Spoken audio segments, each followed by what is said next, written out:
আজকের এই ভিডিওতে আমি আপনাদের দেখাতে চলেছি কেএলসিসি টুইন টাওয়ার, যেটা এইভাবে এর আগে কোনো ভিডিওতে আপনি দেখেননি। তাহলে চলুন ভিডিও শুরু করা যাক।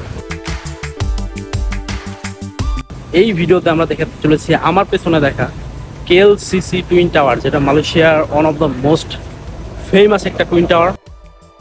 জায়গাটি পৃথিবীর অন্যতম আইকনিক স্থাপনা। এই টাওয়ার দুটি একসময় ছিল পৃথিবীর সবচেয়ে উঁচু ভবন। 1998 থেকে 2004 সাল পর্যন্ত তাদের উচ্চতা প্রায় 452 মিটার।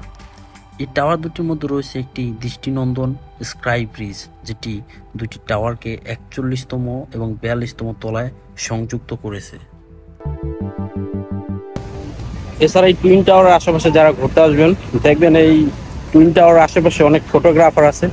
চাইলে আপনারা আপনাদের মন মতো করে তাদের সাথে কন্ট্যাক্ট করে ফটোগ্রাফি করতে পারবেন, যেটা দেখতে টুইন টাওয়ারটা ব্যাকগ্রাউন্ডে থাকবে। এইভাবে তারা অনেক সুন্দর করে তুলে দেবে। বাট আমি তো নিজস্বভাবে আইফোন ইউজ করি, যেহেতু আমি আর তাদের সাথে কোনো কন্ট্যাক্ট করতে যাচ্ছি না। চলেন এই পেট্রোনাস টুইন টাওয়ার নিয়ে কিছু মজাদার তথ্য আপনাদের দিই। পেট্রোনাস টুইন টাওয়ারটির কার্যক্রম শুরু করা হয় 1993 সালের দিকে, এবং 1998 সালে কিন্তু এর কার্যক্রম সম্পূর্ণ শেষ করা হয়। 1999 সালে এই পেট্রোনাস টুইন টাওয়ারটি উদ্ভাবন করা হয়। তো দেন 2004 সাল পর্যন্ত এটা ছিল বিশ্বের বুকে one of the most famous একটি টাওয়ার। দেন আস্তে আস্তে কিন্তু এই টাওয়ারটা পুরোপুরি বিশ্বের বুক থেকে ছোট হয়ে যায়, অর্থাৎ 88 তলা যে ভবন রয়েছে সেই ভবনটা কিন্তু এর থেকেও বড় বেটার কিছু চলে আসে বিশ্বের বুকে, যার ফলে এই টুইন টাওয়ারটি পিছিয়ে পড়ে বিশ্বের সবচেয়ে সমতল ভবন থেকে। জীবনে আপনি হয়তো 1000 কোটি টাকার মালিক হয়ে যাবেন, কিন্তু ভ্রমণ আপনাকে যেটা শিখাবে, ভ্রমণ আপনাকে যেটা দিবে, সেটা হয়তো আপনার 1000 কোটি টাকাও আপনাকে দিতে পারবে না। তাই ভ্রমণ করুন, মনের বেদনাকে দূর করুন এবং জীবনকে উচ্ছ্বাসিত করুন।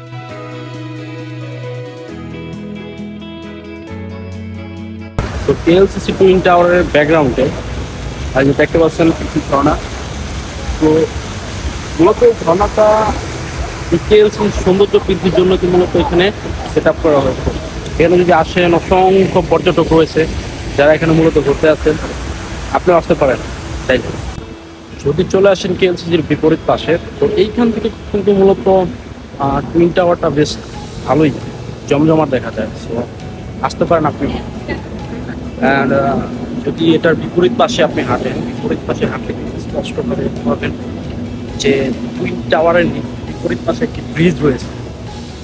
ব্রিজের নিচে কিন্তু কোনো পানি নেই, বাট সৌন্দর্যতা বৃদ্ধির জন্য কিন্তু এই ব্রিজটা করা হয়েছে। অ্যান্ড এইখানে আসলে দেখবেন অসংখ্য অসংখ্য মানুষ কিন্তু এখানে ঘুরতে এসেছে, অসংখ্য মানুষ, অসংখ্য।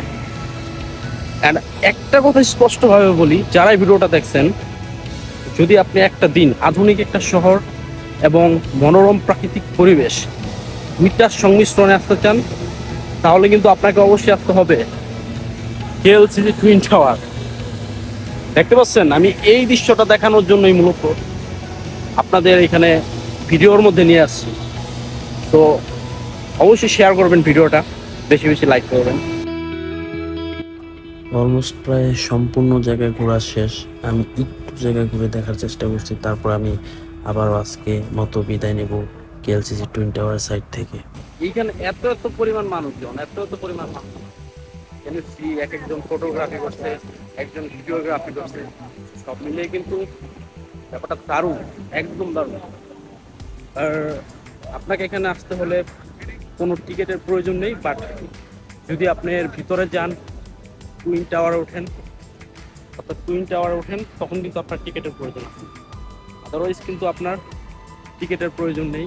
সো এইভাবে আপনি ফ্রিতেই করতে পারেন। পথ কখনো একা হয় না, যদি চোখে থাকে স্বপ্ন দেখার আর মনে থাকে হারানোর সাহস। চেনা জগৎটা ছোট লাগে যখন অচেনা পথটাকে নতুন গল্পের টানে। যেখানে পৌঁছানোর জন্য নয়, শুধু হেঁটে যাওয়ার জন্যই পথ তৈরি হয়, সেটাই তো আসল ভ্রমণ।